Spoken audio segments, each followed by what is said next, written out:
राहुल गांधी ने अभी सावरकर पर हमला किया जिससे शिवसेना नाराज हो गई।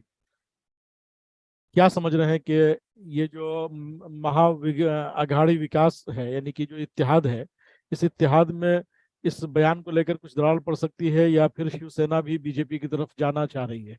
क्या कहते हैं इस बारे नहीं, असल में जो सावरकर का मामला है में? ये वो बहुत सारे लोगों ने सावरकर के ऊपर अपनी सियासत चमकाई है। खास तौर से हिंदुत्ववादियों ने, उसमें बीजेपी और शिवसेना शामिल है। तो चूंकि ये लोग सावरकर की तारीफ करते रहे, तो अचानक सावरकर के बारे में जब राहुल ने ये कह दिया कि वो डर गए थे और उन्होंने गद्दारी की ये उन रहनुमाओं से, और उनसे भी कहा कि तुम भी डर के दस्तखत करो, तो इनको ये लगा और बीजेपी ने उसको भुनाना शुरू कर दिया और शिंदे ग्रुप ने भी उसको भुनाना शुरू कर दिया।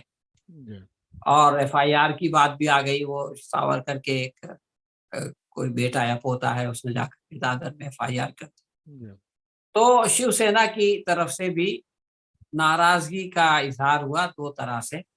मतलब उद्धव ठाकरे ने ये कहा कि आखिर उनको कौन समझाए, राहुल को।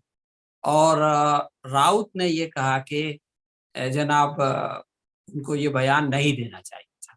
ये लेकिन इसके बाद आप ये देखें कि एक नेमते गैर मुर्तकबा के तौर पे हमारे गवर्नर साहब ने शिवाजी के ही ऊपर एक बयान दे डाला। जी उसके बाद वो सिचुएशन बदल गई।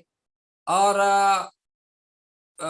अब जो संजय राउत का ताज़ा बयान आया है कि भई राहुल गांधी ने मुझको फ़ोन किया और मेरी सेहत के बारे में पूछा, और ये बड़ी इंसानियत की बात है कि लोग एक-दूसरे का ख़्याल करें।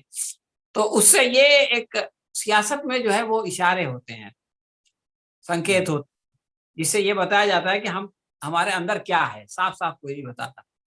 तो संजय राउत की तरफ से राहुल की तारीफ़ करना, इसके बाद, इस वाक़ये के बाद, कि उनमें जी बड़ी नियत है, उन्होंने मेरा बड़ा ख़्याल किया और बड़ा पूछा वग़ैरह।